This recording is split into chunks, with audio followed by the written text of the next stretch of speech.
Bom, então antes da gente começar esse episódio de hoje, eu queria passar para vocês uma ideia do porquê que a gente está fazendo esse episódio. Esse episódio não é uma torcida política, de forma alguma, ou juízo de valor, nem nada desse tipo. Esse episódio vai ser uma análise do jogo político que está acontecendo, do que vai acontecer, dos possíveis cenários que a gente tem para a eleição do Brasil nesse ano de 2026 e também como isso pode impactar os nossos investimentos. Tá? A gente não quer fazer torcida para algum lado ou outro, eu sei que esse tema é sempre polêmico e provavelmente vão ter comentários polêmicos aqui embaixo também. Podem discutir, fiquem à vontade, tá? De discordar da gente, não tem problema nenhum. A grande questão é que a gente está se juntando aqui hoje para a gente poder trazer um pouquinho da nossa análise e a gente poder se preparar para esse momento. Então a gente vai trazer parte de todos os lados, pontos positivos, pontos negativos, para que você que está aqui consiga ter um guia, um mapa sobre tudo que pode acontecer esse ano aqui no nosso país. Então, Carlos, queria primeiramente seja bem-vindo aqui, né, de novo. Estamos aqui num novo formato agora, espero que você esteja curtindo tá aí. Um pouco mais intimista, porém um pouco mais distante, né? Meio paradoxal, achei poético isso daqui. É isso, então vamos começar primeiro passando um panorama geral, assim, do que pode acontecer em 2026. Como que você está vendo o mapa global dessa eleição de 2026 no Brasil? Tá, vamos lá. Eu acho que, assim, falando em termos de investimentos, o que sempre pega quando vai rolar a eleição aqui no Brasil, ou pelo menos o principal ponto que é o de atenção de 2013 para cá é a crise fiscal, né? Então, constantemente o mercado ele demanda que reformas sejam feitas para poder ajustar os gastos e as receitas do governo, e aí, eventualmente, alguma reforma é feita, uma reforma trabalhista, uma reforma da Previdência. Isso é a situação fiscal, ela é rolada por mais uns 2, 3 anos, e aí bate a crise fiscal de novo, porque a gente está mais ou menos em crise fiscal, pelo menos desde 2013, das manifestações lá dos 20 centavos. Desde então a gente não se recuperou, a gente não conseguiu voltar a ter superávites, ou então ter um cenário fiscal que seja meio sustentável, assim, para a questão das dívidas governamentais, tá? Como o governo, ele, pelo menos na percepção do mercado, ele gasta mais do que ele arrecada, e especialmente, ele gasta isso com gastos que eles não são em capital fixo, né, em capital imobilizado. Então, não são investimentos em infraestrutura, por exemplo. A gente está falando principalmente de uma despesa que ela vai parar em consumo, né? Então, despesa com gastos sociais, ou então despesa com previdência, com aposentadorias. Isso faz com que a perspectiva de aumento do PIB a longo prazo, que esses gastos do governo vão gerar, não seja uma perspectiva tão positiva, e também o acúmulo dessa dívida, ela também não mostra uma perspectiva positiva, né? Na verdade, mostra que essa dívida ela tende a crescer cada vez mais. E aí, se você soma essas duas coisas, a relação de dívida com o PIB do Brasil, ela tende a ter uma projeção que vai meio que degradando esse quadro fiscal brasileiro ao longo dos próximos anos, tá? E aí o mercado ele fica preocupado com isso. E, assim, a regra geral para a questão das eleições é que o mercado ele vai tentar tradear qual vai ser a postura do presidente, ou então se ele vai ter governabilidade para fazer isso com relação ao ajuste fiscal, tá? Então é principalmente isso, e ações brasileiras, para quem investe aqui no Brasil, elas acabam flutuando muito a depender de qual é essa expectativa do mercado para o cenário fiscal, tá? Então é meio que isso, assim, do porquê essas eleições são importantes. Agora, existe o quadro conjuntural, digamos assim, que é essa eleição que a gente vai ter agora, né? Então a gente tem os principais candidatos, né? Até passei para você a lista. Hoje eu considero ali que os principais nomes sendo debatidos são Flávio Bolsonaro, Lula, o Ratinho Júnior, Tarcísio e também o Renan Santos. Vão ter outros aí que vão aparecer, a gente vai falar Caiado, vai ter gente que vai falar Aldo Rebelo, vai ter gente que vai falar Haddad, por exemplo, né? Ele pode substituir o Lula, acho que essa é uma chance inclusive bem plausível. E basicamente esses candidatos aí eles vão meio que se alternando, vão estar nas pesquisas e o mercado vai tentar precificar em cima disso, tá? E aí, enfim, a gente pode entrar na estratégia de cada um deles e como o mercado tá vendo cada um deles, né? Perfeito. Você falou bastante sobre que o mercado ele vai tradear essa possibilidade de um ajuste fiscal. O que você quer dizer com ajuste fiscal propriamente dito? A gente conseguir fazer com que a trajetória da dívida brasileira ela se estabilize, a trajetória de dívida em relação ao PIB, tá? Então, de 2023 para cá, essa trajetória ela foi se degradando cada vez mais na medida em que o mercado ia reprecificando essa curva de trajetória da dívida, entendendo que as despesas do governo estão crescendo muito mais do que as receitas, de fato está acontecendo, e elas tendem a continuar crescendo porque a taxa de juros continua muito elevada e porque estruturalmente o governo ele tende a gastar cada vez mais com aposentadorias, com previdência, com BPC. Esses gastos, eles vão sendo reajustados em grande medida junto com o reajuste automático do salário mínimo. Então você meio que vai criando uma bola de neve que vai se retroalimentar no sentido negativo, né? Vai criando uma espiral de mais endividamento para o governo.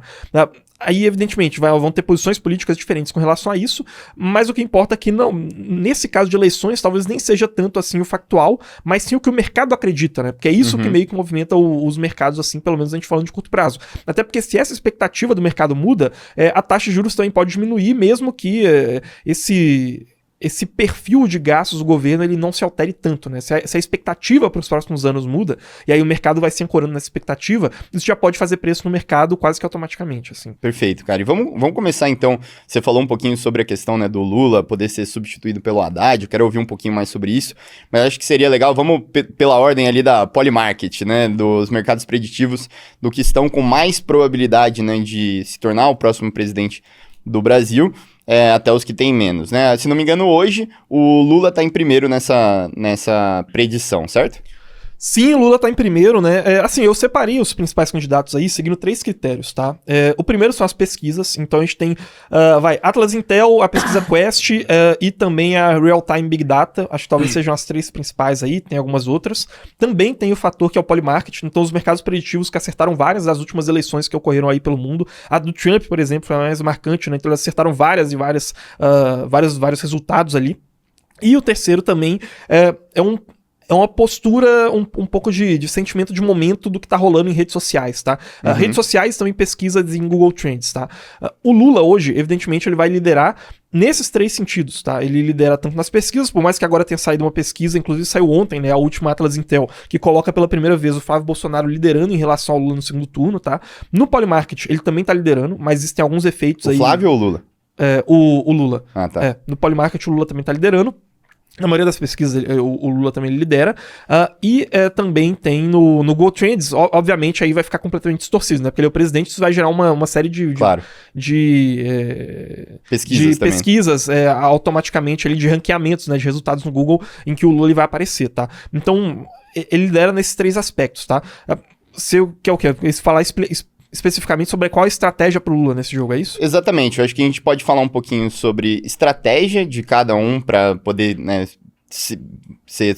ter sucesso nessa corrida eleitoral e também qual que seria a consequência, o estilo de governo. O Lula, principalmente, é um que eu lembro muito, assim, né, de antes, né, falava-se muito daquele Lula sapo barbudo, vindo, totalmente comunista e tudo mais, e daí depois, em 2002, falava-se muito da narrativa do Lulinha, paz e amor e tudo mais, e agora parece que tem um outro estilo de Lula voltando, né, logo depois de ter assumido a presidência aí mais recentemente. Então eu queria entender um pouquinho mais dessa estratégia, né? Qual que seria o caminho, por exemplo, para o Lula poder realmente ter uma base suficiente para se reeleger e qual que seria a consequência disso para o mercado. Tá, vamos para a primeira coisa. Eu acho que a chance do Lula se reeleger ela é muito menor do que a Polymarket coloca, tá? A Polymarket fica oscilando ali entre 50% a 60% de chance pro Lula se reeleger. A questão é que a rejeição do Lula tá muito alta e ela pode ser proibitiva, tá? Então, assim, qual que tem sido a estratégia do PT nesse momento, se é que o Lula vai realmente sair candidato à presidência? O PT é o partido mais organizado do Brasil, de longe, é o partido que tem bases mais sólidas, mais bem fundamentadas. Há quem diga que ele seria, talvez, o único partido, de fato, do Brasil em termos de conseguir ter essa base acadêmica, base no judiciário, base na mídia, ter sido formado com quadros há muito tempo, mas o PT é um partido muito envelhecido, tá? E eles dependem muito da figura do Lula. Isso é até uma coisa de perfil demográfico do Brasil, né? O Brasil, ele é um país em que a base eleitoral de esquerda ela é menor do que a base lulista. Tá? E o número de brasileiros de direita é maior do que a base bolsonarista. O que eu quero dizer com isso? Tem brasileiros que se identificam mais com a direita do que com a esquerda e que votam no Lula. Tá? Então é isso que acontece.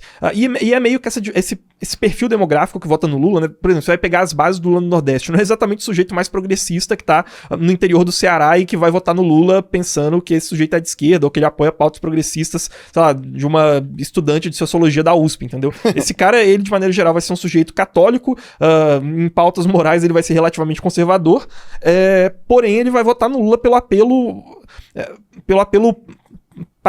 não sei se patriarcal seria o paternalista, pelo apelo paternalista ligado à figura do Lula.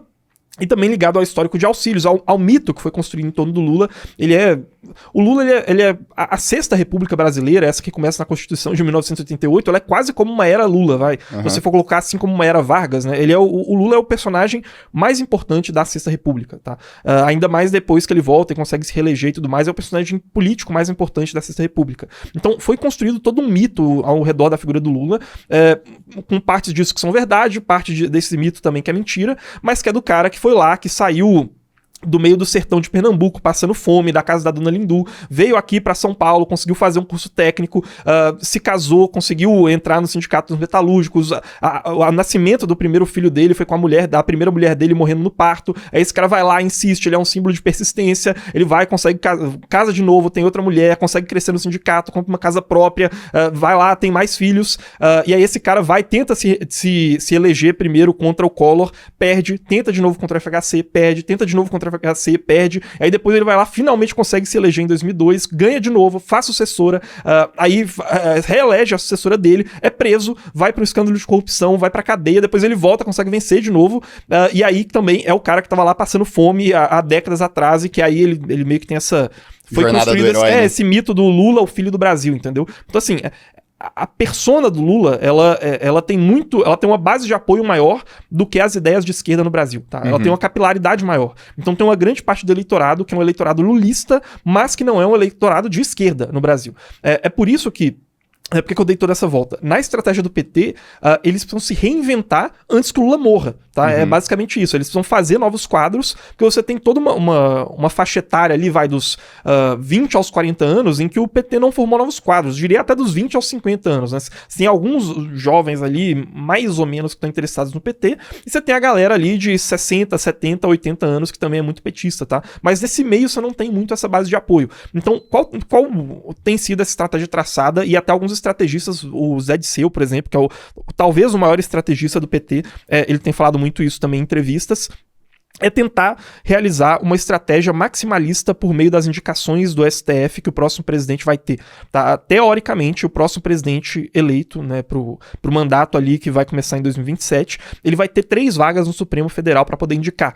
E aí, com isso, caso o Lula conseguisse indicar, ele aumentaria muito a base dentro do judiciário, faria meio que essa aliança judiciário e executivo para conseguir criar uma governabilidade, né, tendo em vista que o parlamento ele vai ficando cada vez mais de direita, né, pelo menos nesses últimos ciclos o parlamento foi ficando... ele é fisiológico, mas ele também foi ficando um pouco mais de direita, e aí ele somaria essa estratégia maximalista no judiciário com fazer essa espécie de aliança topo-base dentro do eleitorado, né? Então, criar uma espécie de primavera das classes populares, o que também não seria necessariamente sustentável do ponto de vista fiscal, né? Mas ali para as classes D e E, conseguir, cara, taca Vale Gás, taca Pé de Meia, taca Bolsa Família, Minha Casa Minha Vida, todos esses programas sociais, tenta consolidar esse eleitorado, e aí consegue ainda uma parte desse apoio de um eleitorado urbano mais intelectualizado, com o ensino superior, que é o eleitorado, no final das contas, que deu a vitória pro Lula em 2022, né? Esse eleitorado que é o sujeito que vai morar no Leblon ou na Vila Madalena, que estuda sociologia ou jornalismo, ou então um cara que, sei lá, achava o Bolsonaro um cara meio tosco, entendeu? E aí ele vai lá e vota no Lula, e aí ele consolida essa base eleitoral. Esse lumpen proletariado, digamos assim, ou esse pessoal um pouco mais informal na economia brasileira, essa grande base, tenta conseguir indicar 3 ministros do STF no próximo mandato para presidente, consolida também esse apoio, uma base artística, ongueira, progressista aí no Brasil, e tenta tocar o barco para, nos próximos 4 anos, tentar construir bases jovens dentro do PT, sabe? Tentar atrair, de partidos como o PSB, por exemplo.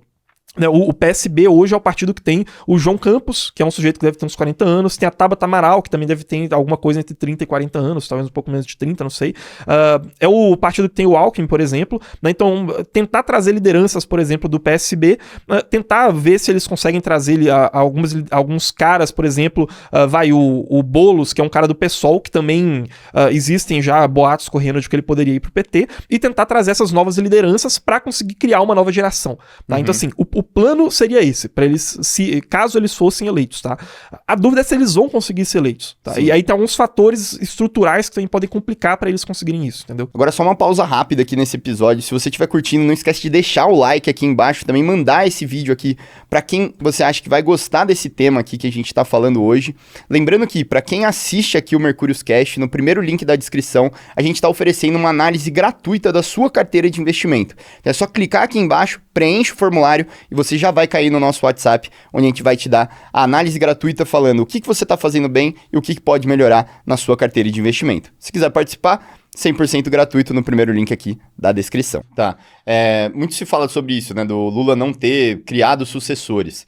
O Haddad não seria o primeiro na fila para ser sucessor do Lula? Seria.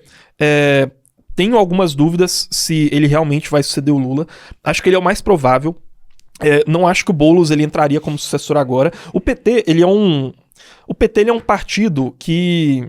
Eu não sei exatamente a palavra para descrever isso, mas ele tem uma característica, inclusive, que é de partidos vencedores historicamente tem, que é aquele negócio de falar, olha, ou é do nosso jeito ou não é de jeito nenhum, tá? Uhum. Por que eu digo isso? Esse centralismo que existe em torno da figura...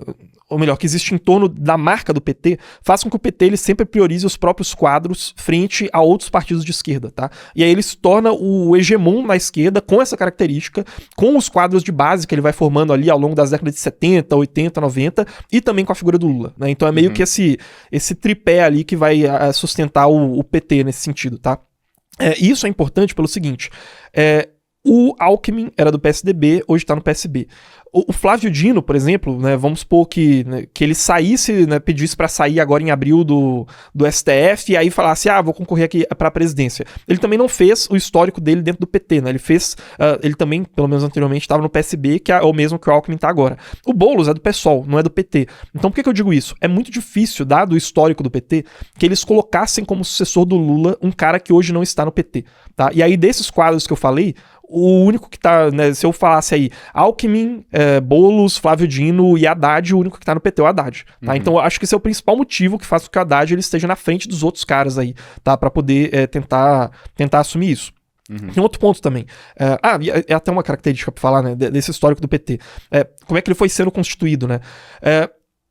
Isso vem desde a gênese da redemocratização no Brasil, tá? Então, quando o regime militar cai e você começa você volta com esse regime de 1988, com essa nova Constituição, a figura mais popular de esquerda no Brasil não era o Lula, tá? O cara que era considerado como representante da esquerda era o Brizola, que já tinha sido governador do Rio Grande do Sul, já tinha sido governador da Guanabara. Eu acho que até hoje ele é o único cidadão brasileiro que já foi governador em 2 estados diferentes. E aí ele volta como esse símbolo de resistência à ditadura e a militância petista atropela o Brizola, né? O Lula ele consegue passar pro segundo turno por poucos pontos de diferença pro Brizola, e aí desde então o PT se consolida como partido que vai representar a esquerda no Brasil, e não acho que é o PDT, né, o antigo PDT do Brizola, de bases trabalhistas que pegava a herança do Getúlio Vargas e tudo mais. E isso aconteceu com muita porrada na prática, né? Com o Brizola indo fazer discurso e a militância petista vaiando o Brizola, com os petistas falando que ou é do nosso... meio que esse lema implícito, ou é do nosso jeito ou não é de jeito nenhum, entendeu? E isso vem sendo... É meio que esse espírito que faz com que eles tenham... É um dos motivos pelos quais eles foram bem-sucedidos, no final das contas, porque nessa teoria dos jogos, ganha meio que o partido que tiver essa postura, né? Claro. Não é você prefere que... é meio que você fala PT. Pô, você prefere um governo de esquerda que não seja do PT, ou um governo de direita para na próxima eleição o PT disputar como hegemon da direita novamente. Prefiro um de direita. Exato. Então é o motivo pelo qual o PT ele não apoiou o Ciro Gomes em 2018, na eleição contra o Bolsonaro, mesmo pesquisas indicando que o Ciro Gomes tinha uma chance de ganhar do Bolsonaro no segundo turno e o Haddad não tinha essa chance. Eles falaram, cara, vamos perder, mas depois a gente vai voltar e a gente vai continuar sendo o hegemon na esquerda, porque a gente vai passar pro segundo turno, mesmo perdendo. Tá? Então é meio que essa postura assim, né? Mas só para complementar aquela explicação do porquê que o Haddad ele é o mais provável. Aí você tinha me feito uma outra pergunta agora. Puta, aí você me pegou, cara. Eu tinha perguntado tinha perguntado do Haddad, se o Lula não preparou um sucessor mesmo. Sim. Aí, né, qual que é um ponto interessante? É isso mesmo. O lance do Haddad é o seguinte, o Haddad ele só sai se o Lula achar que ele não tem chance de ganhar essa eleição. Tá. Entendeu? Então, se a gente chegar nas convenções partidárias, salvo engano são em junho ou julho, e o PT definir como seu candidato à presidência o Haddad, é porque o Lula vê que não tem chance de ganhar. O Lula, a essa altura da vida, ele muito provavelmente não vai concorrer a uma eleição que exista alguma chance razoável dele perder, tá? Pra não danificar aquele mito? Pra não danificar esse mito, porque, por que o cara ia fazer isso? Ele já tá no fim da vida, ele já podia estar, sei lá, descansando em algum sítio, algum triplex por aí. Mas, então não tem muito por que ele fazer isso, entendeu? Então seria uma candidatura pra perder. A candidatura do Haddad seria jogar uma candidatura pra perder. Cara, então, vamos se reestruturar aqui, o partido ainda tem muitas bases, vamos tentar eleger o máximo que a gente conseguir no Nordeste, fazer o máximo dessa transferência de votos do Lula pro Haddad que eles conseguirem. Eles sabem que depois, com o Lula não voltando, né, porque mesmo que passassem 4 anos o Lula não morresse, ele já ia estar senil praticamente, então não daria pra eles se candidatar de novo. E aí, cara, fazer essas bases para se reestruturar, entendeu? Então o ponto da candidatura do Haddad é essa. O Haddad, ele já saiu do ministério que ele ocupava, e aí é importante isso, porque o sujeito que faz parte do ministério, ele tem até 4 de abril para poder sair desse ministério, que vai dar um prazo exatamente 6 meses antes das eleições, do começo da campanha eleitoral, para caso ele queira disputar algum cargo, né? Então isso vale tanto para os ministros, vale para ministros de Estado, vale para os ministros do STF, vale para os governadores, né? E o Haddad, ele já saiu, ele já pediu para sair, né? Que é o que se esperaria, pelo menos caso ele esteja agora na geladeira como um plano B, entendeu? E ele tá de fato, porque ele saiu, não teria por que ele pedir para sair do Ministério da Fazenda, caso eles não pelo menos pensassem nessa possibilidade, tá? Ou então, pelo menos pensar na possibilidade do Haddad ele sair para governador de São Paulo contra o Tarcísio, que também seria uma candidatura para perder, tá? Então, mas pelo menos para tentar ajudar a eleger deputados aqui, e talvez também seja uma possibilidade, lançar o Haddad contra o Tarcísio aqui na eleição estadual de São Paulo, para evitar que o Tarcísio ganhe no primeiro turno, né? Então seria para lançar para perder mesmo, mas para poder evitar que o Tarcísio ele ficasse 100% focado na eleição presidencial no segundo turno, entendeu? Porque isso dá força para a eleição presidencial.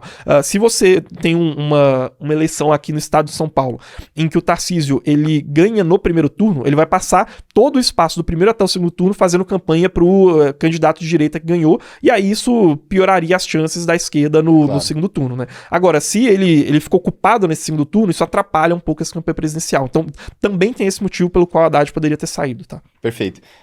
Acho que Haddad, Lula, qualquer um desses dois representantes que for, né, realmente se candidatar ou, né, se chegar às vias de fato realmente conseguir se reeleger, o modus operandi do governo vai ser bem parecido em qualquer um dos dois. Qual que seria a consequência pro mercado da vitória de um Lula ou do Haddad? Então, isso aí é complicado pelo seguinte, tá? A depender de quais são os candidatos que estão sendo colocados na disputa, o mercado ele vai precificando isso de maneira diferente, e a Faria Lima ela é muito mais maleável do que muitas pessoas pensam, tá? Então, por exemplo, até mais ou menos junho, julho de 2025, que foi antes do Trump colocar aquelas tarifas em cima do Brasil, a maior parte da Faria Lima contava que o Tarcísio ele seria o favorito para ganhar essas eleições, tá? E aí, nesse cenário, entre uma continuidade do governo do PT ou Tarcísio, a Faria Lima preferiu o Tarcísio, tá? Agora, cara, depender de quem fosse aparecer, eles poderiam mudar de opinião de uma forma muito mais tranquila do que a maioria das pessoas pensam, entendeu? Então, a boa parte desses grandes bancos da Febraban preferiram apoiar o Lula do que o Bolsonaro em 2022, por exemplo, e a depender do caso, se você tivesse ali um Haddad contra um Flávio Bolsonaro, e aí o Haddad tivesse com alguma chance de ganhar do Flávio Bolsonaro ali, se apresentasse como um cara fiscalmente mais responsável, que entendesse melhor ali do plano do que vai acontecer do que o Flávio Bolsonaro, que é a impressão que ficou, por exemplo, no evento do BTG, né, na CEO Conference, que tanto o Haddad quanto o Flávio Bolsonaro participaram, cara, a Febraban poderia virar ali e falar, não, a partir de agora vamos apoiar o Haddad, igual eles fizeram mais ou menos ali com o governo petista antes, entendeu? Desde que eles conseguissem precificar essa expectativa e ganhar dinheiro com isso, tá? Agora, assim, de maneira geral, o mercado entende que não seria positivo, porque entendem que, olha, só vai ter uma rolagem dessa bomba fiscal, né? Uma bomba fiscal que tá para estourar em 2027, e aí essa bomba ia continuar crescendo, a gente poderia ver uma crise, vai para os mais catastrofistas, aos moldes que foi a recessão ali do governo Dilma, 2015, 2016. Então, hoje, quando o mercado identifica que existe uma chance maior do Lula ser eleito, isso faz com que os ativos, eles sejam precificados para baixo, né? Quando você tem quedas no mercado. Agora, depois que ele fosse eleito, aí bicho, é difícil de prever o que aconteceria, entendeu? Até porque normalmente esses ativos eles se movimentam no boato e aí eles se consolidam no fato, né? Então até o negócio acontecer, essas movimentações já foram realizadas, né? Já foram precificadas, né? Perfeito. A gente falou de sucessor, né? Nada mais justo agora do que a gente ir pro outro lado da moeda e falar do sucessor do Jair Bolsonaro, né? O filho dele, Flávio Bolsonaro. É interessante, né? Porque mesmo nesse mundo de polaridade, né? Onde a gente viveu basicamente uma era aí de Bolsonaro contra Lula, né? Quase esses dois times de futebol acontecendo no país ao mesmo tempo. A gente tá indo com a figura principal, que é o Lula, contra um sucessor, de fato, que é o Flávio Bolsonaro. Qual que é a estratégia para esse outro lado conseguir realmente se fortalecer? E se existe uma chance, mesmo assim, de um sucessor bater de frente com a figura principal, digamos assim? Cara, tem chance por conta da transferência de votos, né? Então, eu acho que assim, essa eleição ela vai ser um grande plebiscito sobre a continuidade ou não do PT. Vai ser uma eleição de antipetistas contra aqueles que querem ver uma continuidade do projeto do PT, tá? Basicamente. E o eleitorado ele tem uma ligação afetiva já com o sobrenome Bolsonaro, entendeu? A gente tá falando de milhões de brasileiros aí, 40, 50 milhões de brasileiros que já apertaram o nome do Bolsonaro na urna pelo menos 8 vezes, né? Primeiro turno de 2018, segundo turno de 2018, primeiro de 2022, segundo turno de 2022. E o Bolsonaro ele perdeu 2022 por uma margem muito pequena e por conta de um eleitorado urbano, tá? Um eleitorado urbano que também não tá se agradando das políticas atuais do PT. Tem esse mito, né, de que o Bolsonaro ele perdeu por conta dos votos no Nordeste em 2022. Isso não é verdade. Em 2022, o Bolsonaro fez uma eleição melhor no Nordeste do que ele fez em 2018. Onde ele perdeu foi em regiões, centros urbanos, por exemplo, cidade de São Paulo, centro do Rio de Janeiro, entendeu? Belo Horizonte, Porto Alegre, que são locais de um eleitorado mais intelectualizado, mais gente que faz ensino superior, mais gente que acompanha a mídia escrita, né, por exemplo, e é um eleitorado que principalmente não gostou da postura do Bolsonaro na pandemia. E olhe lá também, porque assim... Você teve o caso, por exemplo, do Roberto Jefferson e da Carla Zambelli aqui em São Paulo, né? A Carla Zambelli, que é uma deputada eleita pelo PL, e que aí, nas vésperas da eleição, ela foi lá e saiu um vídeo dela apontando uma arma pra um cara que tava provocando ela na rua ali. E isso também, só isso aí já pode ter feito a diferença dos 2 milhões de votos pro Bolsonaro perder a eleição, muito entendeu? Pouco, né? É porque tá muito perto da eleição, né? Nesse prazo ali, quando falta 1, 2 semanas pra eleição, qualquer coisinha que acontece pra fazer essa diferença de 1 milhão, 2 milhões de votos, entendeu? Tanto é que depois disso, não por coincidência, o Bolsonaro ele foi cortando relações com a Carla Zambelli, parece que ele tem esse bode com ela até hoje, né? Porque eu acho que ele atribui a derrota dele para esse evento da Carla Zambelli. Então assim, né, eu acho que vai ser uma eleição em que a gente vai ter, possivelmente, sendo uma eleição apertada, cara, vai ser uma diferença muito pequena ali nessa margem de erro, entendeu? Agora, chance, o Flávio Bolsonaro com certeza tem. É um candidato extremamente competitivo, assim. Eu acho que os últimos 6 meses de 2025 foram momentos muito bons pro Lula, né? Acho que janeiro foi um mês muito bom pro Renan Santos, e aí que é outro que a gente vai falar, e fevereiro foi o mês do Flávio Bolsonaro, tá? Fevereiro de 2026 foi um mês em que o Flávio Bolsonaro ele conseguiu surfar muito. Primeiro porque ele conseguiu acabar com, pelo menos aparentemente, ele conseguiu colocar panos quentes de uma briga de titãs que estava acontecendo dentro do campo bolsonarista, que ainda está acontecendo, né? Porque Michele Bolsonaro não quer Flávio candidato, Nicolas Ferreira não queria também Flávio candidato, Tarcísio também não queria Flávio candidato, tá? Por mais que parte disso seja falado em bastidores, o negócio vai ficando cada vez mais público, né? O Carlos Bolsonaro postando stories, deixando a entender que a Michele Bolsonaro estava apoiando o Tarcísio por conta de dinheiro, que ela está sendo paga para isso. É o Eduardo Bolsonaro falando que a Michele Bolsonaro e que o Nicolas Ferreira tem amnésia, e que eles estão se esquecendo de postar apoio pro Flávio Bolsonaro nas redes sociais deles. É o PL Mulher, né, que é a divisão do PL que é comandada pela Michele Bolsonaro. E que o Valdemar da Costa Neto meio que deu essa divisão para Michele Bolsonaro. Não fez um post de apoio pro Flávio Bolsonaro até hoje, né? Desde que ele se lançou, já faz mais de 2 meses que o Flávio Bolsonaro foi lançado pelo Jair Bolsonaro. Então, assim, essa briga, o Flávio Bolsonaro, ele aparentemente vai conseguir fechar fevereiro meio que resolvendo ali essas tensões, tá? E aí até os motivos para essas tensões, elas são interessantes também depois a gente abordar. E também o Flávio Bolsonaro, ele conseguiu se aproveitar muito bem desse evento desastroso que foi a campanha antecipada que o Lula fez no carnaval, né? Perfeito. Então a aparente campanha antecipada, né? Pra não fazer uma imputação de crime aqui pra ninguém, eu não tenho dinheiro pra pagar advogado, né? Mas essa aparente campanha antecipada do Lula ali no carnaval pegou muito mal, e o Flávio Bolsonaro ele conseguiu ele conseguiu se propulsionar em redes sociais muito por conta disso, tá? Ele postou um Reels que foi o Reels mais visualizado da história do Instagram dele, pegou mais de 26 milhões de visualizações, batendo nessa tecla aí e jogando mais pro centro, assim, meio que querendo se colocar como um cara que não é nem de direita nem de esquerda, né? Falar com esse eleitorado, né, melhor dizendo. E aí ele conseguiu fechar fevereiro surfando nessa onda da rejeição que esse desfile que foi desastroso, provavelmente veio da cabeça da Janja, pra ser tão desastroso, e tem bastante evidência aí pra isso. E também meio que parece que ele consolidou essa briga que tava rolando no campo bolsonarista, entendeu? Então é um candidato competitivo, sim. Sim, legal, cara. E vamos falar dessa briga, né? Essa cisão, talvez, da direita ou algo parecido com isso, né? Qual que seria o motivo pela direita não conseguir, né, montar talvez uma coligação para conseguir enfrentar um candidato que hoje a gente parece ter uma esquerda muito mais unida do que a direita no Brasil? Vamos lá.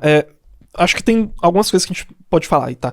A primeira é que a cisão da direita, até quem falou isso essa semana foi o Carlos Andreasa, que é um dos jornalistas do Estadão, que eu considero que é um dos 2 melhores analistas políticos da atualidade no Brasil.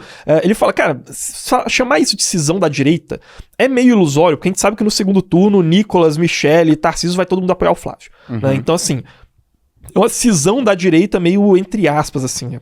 Ou então, se fosse outro candidato, esses 4 aí, eles apoiariam esse candidato do mesmo jeito, né? Ou então o candidato que fosse apoiado pelo Jair Bolsonaro, tá?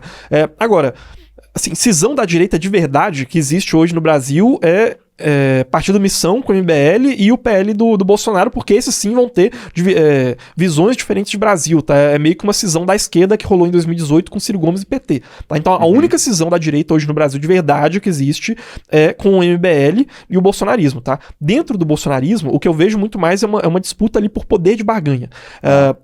Ou então para tentar fazer o Flávio desistir, tá? Que eu acho que também foi um movimento que rolou por parte de alguns partidos do centrão fisiológico que estavam muito comprados na ideia de lançar o Tarcísio candidato, pelo menos até metade do ano passado, e querendo bater nessa tecla. Por que isso? Porque, como eu disse, abril seria o limite pro Tarcísio ele conseguir se lançar como candidato, né? Ele teria que abrir mão do governo de São Paulo.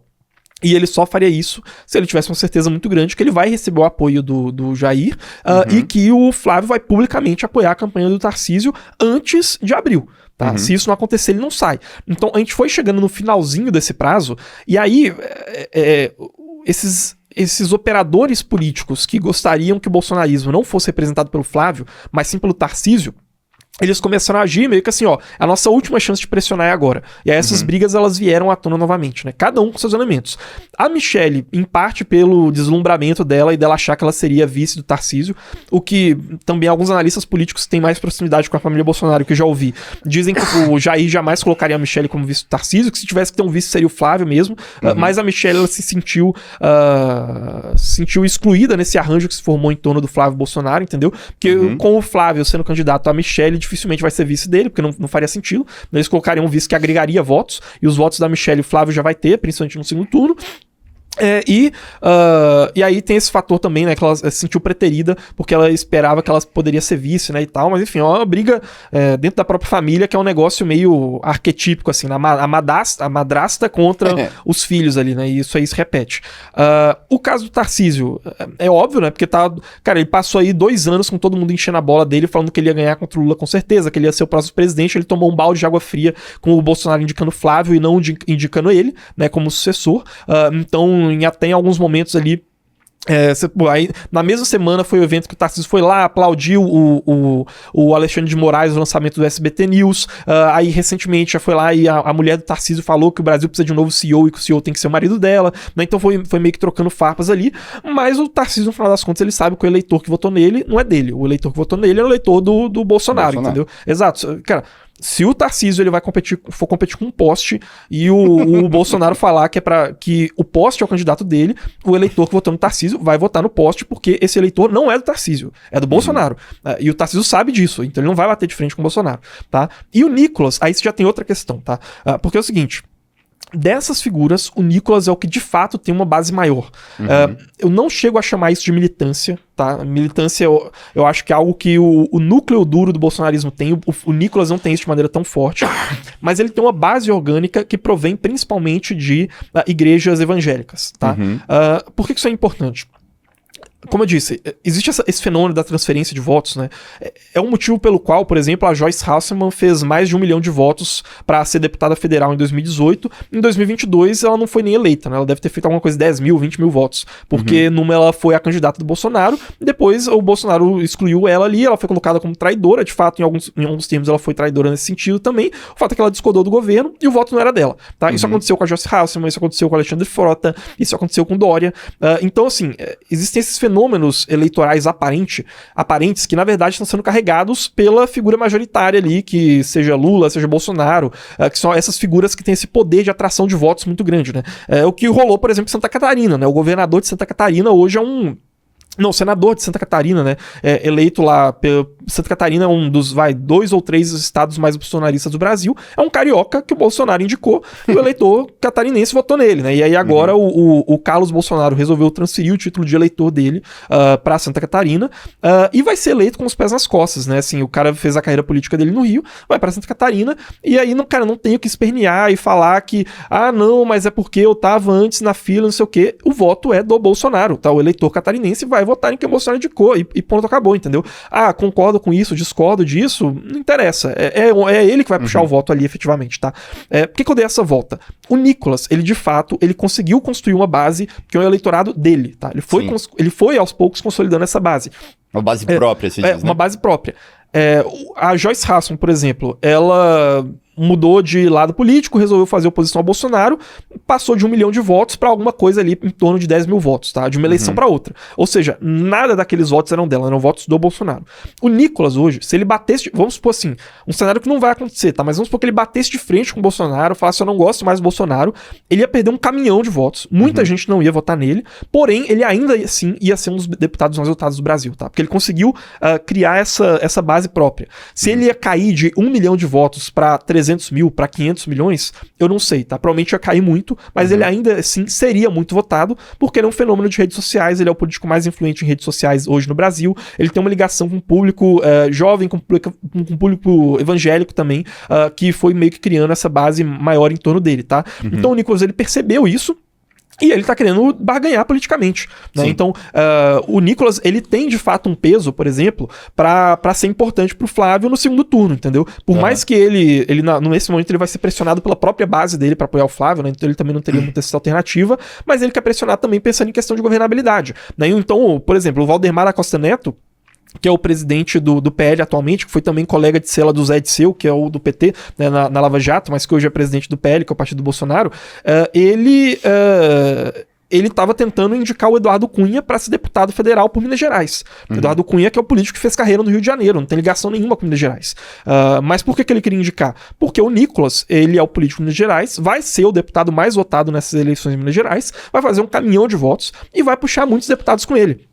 E aí o Nicolas, ele, por exemplo, ele fez esse posicionamento, agora eu não lembro se foi naquele podcast lá do Ferri, de mercado financeiro, ou se foi no Ticaratecast lá do Carioca e do Bola, do Pânico, mas foi num desses dois, tá? Recentemente o Nicolas, ele falou isso, falou, se eu não conseguir tiver voz nesse projeto aqui, eu posso sair de partido. Tinha gente falando do Nicolas possivelmente ir pro Partido Novo e tal, o que é um recado indireto, muito evidente, pra direção do PL e também pro Flávio Bolsonaro, de que, olha, aqui em Minas Gerais, quem vai mandar sou eu vou decidir os deputados que estão na fila, porque pelo voto proporcional, eu sei que eu vou puxar esses outros caras, entendeu? Então ele fala, já que eu vou eleger não sei quantos deputados aí, desses 100 deputados que vão ser eleitos pelo PL em 2026, por exemplo, já que eu vou ter a capacidade de puxar, sei lá, 15, 20 desses deputados, talvez menos, talvez mais, não sei.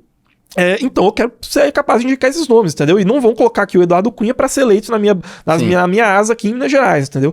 Então o Nicolas, ele começou a fazer isso, e o Nicolas também começou a fazer isso em outros estados, né? Então a briga que teve em Santa Catarina, por exemplo, em torno de quem seriam os indicados para concorrer nas 2 vagas do Senado, né? Porque você tem ali a Carol Detoni, que é uma das deputadas federais mais bem votadas pelo PL em Santa Catarina e que agora quer se eleger para o Senado, né? Tem o Espiridião Amin, que já é senador por Santa Catarina há muito tempo, tem uma amizade também, assim, de anos ali com o Bolsonaro, tá? E tem o Carlos Bolsonaro, que decidiu também chegar lá para poder concorrer, né? E aí, se o Carlos Bolsonaro vai concorrer, ou vai sair a Carol Detoni, ou vai sair o Espiridião Amin. E tinha um acordo ali feito entre o PL e o Jair Bolsonaro, que, olha, para as vagas do Senado, uma vaga vai ser indicada pelo senador do local, que se for o senador do PL, e a outra vaga vai ser indicada pelo Bolsonaro. O governador lá indicou o Espiridião Amin e o Bolsonaro indicou o filho dele, o Carlos Bolsonaro, né? E é isso. E aí deu toda uma briga ali envolvendo a Carol Detone. Por baixo dos panos, isso muito provavelmente tem também uma ligação com o Nicolas, né? No final das contas, o governador lá acabou cedendo. Aparentemente, eles vão colocar a Carol Detone no lugar do Espiridião Amin. E aí, de novo, o acordo que foi feito com o Bolsonaro é ele que vai defender, ou melhor, é ele que vai definir os 2 senadores que vão ser eleitos com os pés nas costas em Santa Catarina, entendeu? Então, assim, mas o Espiridião Amin, ele já fez muito por Santa Catarina, concordo, ele já é senador lá há muito tempo, mas, cara, não interessa. O eleitor catarinense vai votar naquele que o Bolsonaro indicar. E aí, qual que é o grande jogo aqui? A Carol Detone, ela foi eleita para ser deputada federal em um voto casado com a Ana Campanholo, que foi uma das deputadas estaduais mais votadas de Santa Catarina, se não tivesse sido a mais votada. Esse voto é casado, né? Então, assim, não é porque a Ana Campanholo ela foi a mais votada para deputada estadual que ela vai conseguir se eleger para deputada federal. Porque se ela tentar se eleger para deputada federal junto com a Carol Detone, é o mesmo voto. E você não tem 2 votos para deputada federal. Então, para Ana Campanholo conseguir se eleger para ser deputada federal, ela precisaria que a Ana Campanholo se lançasse pro Senado, entendeu? E aí ela sobe e aí você consegue casar o voto de novo.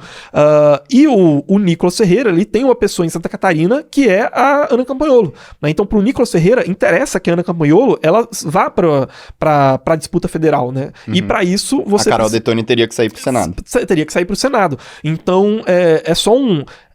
É um dos caminhos pelos quais provavelmente o Nicolas não tá influenciando só Minas Gerais mais, tá? Ele também tá querendo fazer a bancada dele em outros lugares porque ele sabe que ele vai ter uma influência ali.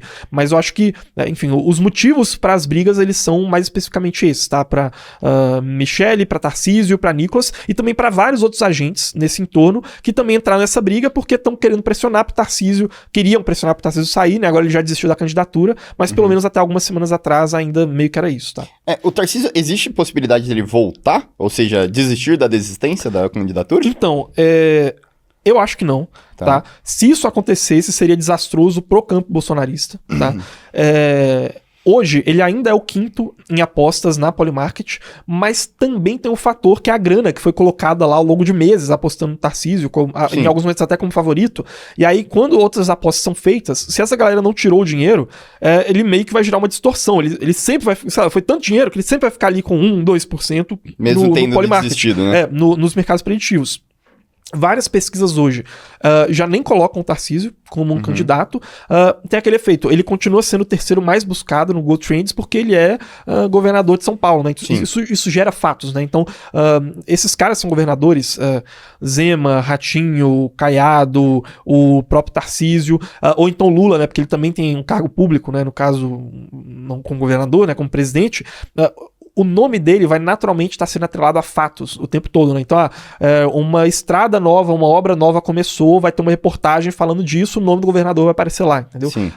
Ou então a Assembleia do Estado publicou uma nova lei e aí vai ter tal trâmite, o nome do governador já vai estar lá. Então, assim, uma lei que vai ser pesquisada, que foi feita naquele estado, o nome do governador vai estar lá, algum evento, alguma coisa envolvendo segurança pública, saúde. Então, assim, naturalmente esses caras, eles têm um piso mais alto, tá? Então, o Tarcísio, ele continua sendo o terceiro mais buscado no GoTrends, tá? Agora, como eu disse, mercados preditivos, ele afundou, e nas pesquisas também, muitas ele já nem aparece mais, tá? Então, eu vejo uma chance muito baixa de essa altura do campeonato isso acontecer, talvez com algo muito desastroso acontecendo com o Flávio Bolsonaro, sabe? Meio que um cisne negro, assim, algo que é muito difícil de prever. Aí talvez isso acontecesse. Mas por enquanto acho que a chance disso é bem baixa, tá? Antes a gente via muito a competição entre políticos, meio que políticos de carreira, assim, né? Geraldo Alckmin contra o Lula, daí vinha o José Serra contra Marta Suplicy e tudo mais. Mas parecia que todo mundo era meio politicão ali e tudo mais, e ninguém com tanta personalidade, talvez, quanto foi recentemente com o Lula aflorando cada vez mais, né? Com toda aquela jornada do herói que você falou, aquele mito populista. E também o Jair Bolsonaro como um dos maiores fenômenos, né, que eu já vi, né? Mesmo sendo um político de carreira, assim, eu nunca tinha visto uma ascensão tão meteórica, assim, de uma personalidade. Acho que nunca, assim, mas enfim. Você acha que o Tarcísio, né, sendo apoiado pelo Centrão, era meio que uma aposta desse Centrão de ter um político um pouco mais maleável e o Bolsonaro vê, tipo, quase como uma monarquia da direita, cara, vou indicar meu filho pra ter meu nome lá e continuar com aquilo, pra isso não ir se esvaindo ao longo do tempo? Cara, é um pouco disso, né? Mas assim, você fala que a política antes ela não era tão personalista, o Lula sempre foi personalista, entendeu? Uhum. O lance é que você jogou uma estratégia que perdeu em 2002, perdeu em 2006, que perdeu em 2010, que perdeu em 2014, perdeu em 2018, que é a estratégia do PSDB, que é meio que os caras que tinham vergonha de dizer que o eleitor deles era de direita, entendeu? Que era um negócio, pô, eu também quero programas sociais, eu quero até mais do que o PT, mas eu quero equilíbrio fiscal. E que não colou no final das contas, né? Foi só surgir um cara que não tinha vergonha de falar que era de direita, que ele capturou esse eleitorado inteiro e o PSDB virou lenda urbana. Entendeu? Assim, sempre foi personalista do lado que ganhava. Porque Sim. a cultura política do Brasil é personalista quando a gente fala de grandes líderes, né? A gente tá no país de Pedro I, a gente tá no país de Pedro II, no país de Vargas, de JK, no país de Lula, no país de Bolsonaro. Entendeu? A política no Brasil, ela é, por essência, nessa relação com o presidente, personalista. Tá? É até por isso que assim, existiu um certo mito, né? Até quando a gente tava falando dessa questão do trade Tarcísio, né? Eu acho que sim, seria uma tentativa do Centrão eleger, né, um presidente que estivesse mais alinhado com eles. Só que a questão é que o Centrão ele nunca conseguiu fazer isso, pelo menos desde a redemocratização, entendeu? Uhum. O Collor não era um cara de Centrão, né? Ele era dessas elites tradicionais de Alagoas, porém ele não era um cara de Centrão, um cara que foi eleito sem nem ter partido, né? Teve que fazer um partido às pressas, somou 2 partidos ali para tentar construir uma coalizão. Tanto é que não conseguiu governar, depois foi empichado. Aí você tem o FHC, que não é um cara de Centrão também. Não era um cara de Centrão. Era um cara que vinha dessas elites da USP, que tinha um idealismo ali, que era um negócio meio social-democrata. Vem o Lula com o PT, também não é um cara de Centrão, é um cara de esquerda. E aí depois o Bolsonaro, que assim... Ele foi um deputado de Centrão, mas a apresentação dele... assim, foi um cara de... É porque esses termos, eles são meio confusos, né? Depois eu explico, mas ele foi um deputado de Centrão e de direita, tá? E a apresentação dele como presidente foi como presidente de direita. Então, assim, o Centrão nunca ganhou uma eleição presidencial no Brasil desde a redemocratização, entendeu? E poderia perder de novo, se lançasse o Tarcísio muito bem, entendeu? O Tarcísio contra o Lula, talvez, porque é meio que essa ilusão de falar que, não, ó, vamos apontar pro centro e aí a gente vai ter a melhor performance do mundo. Só que eles esquecem que a disputa do primeiro turno é muito diferente da disputa no segundo, né? No segundo turno você aponta pro centro. No primeiro turno você tem que consolidar com a base. E entra uma série de questões, né? Por exemplo, essa ideia do trade Tarcísio, ela era muito pautada numa hipótese de que era o seguinte: o Tarcísio ele vai ter o apoio dos grandes partidos do Centrão no Brasil, né? Que a gente vai colocar aí o MDB, o PSD, o PP, o Republicanos e o... deixa eu ver... PMDB, PSD, Republicanos e PSD, enfim, me fugiu o nome agora de qual seria o último desses partidos, né? Eu falo assim, são 5 grandes partidos de Centrão no Brasil, tá? Você junta esses 5 ali, você vai ter a maior parte das cadeiras ali no Congresso Nacional, tá? Uhum. E se você soma isso aí, você começa a criar uma espécie de ilusão, que é o seguinte, ó, esses caras têm uma parte dos governadores, esses caras têm uma parte dos prefeitos, o PSD do Kassab vai ter quase 1000 prefeitos aí espalhados pelo Brasil, e aí, se eu tenho a maior parte do Congresso Nacional, se eu tenho a maior parte dos prefeitos, se eu tenho a maior parte do Congresso, então, naturalmente, eu vou ter a maior parte dos votos para presidente. Mas não é assim que a banda toca. Não interessa, por exemplo, se você vai ter o PSD... do Kassab, agora o Caiado, que é o governador de Goiás, está no PSD do Kassab. E aí o PSD vai apoiar o Lula no segundo turno. Né? Cara, não interessa, o eleitor de Goiás, do Caiado, ele não vai votar no Lula porque o Caiado tá no PSD, que é o partido que tá apoiando o Caiado, entendeu? Ele não tem a personalidade suficiente do Bolsonaro. É porque não é nem pelo fato de ter personalidade, mas é porque o eleitor ele cria uma relação direta com o presidente. Não, ele não vai votar porque o governador mandou ele votar naquilo, entendeu? Por causa do partido do governador. A gente não tá num país igual aos Estados Unidos, em que você tem famílias que têm gerações no Partido Republicano, ou gerações no Partido Democrata, e aí a pessoa ela tem uma relação com o partido. Né? E aí, para um cara outsider se eleger, tipo Trump, ele teve que tomar de assalto o Partido Republicano e não vir por fora, entendeu?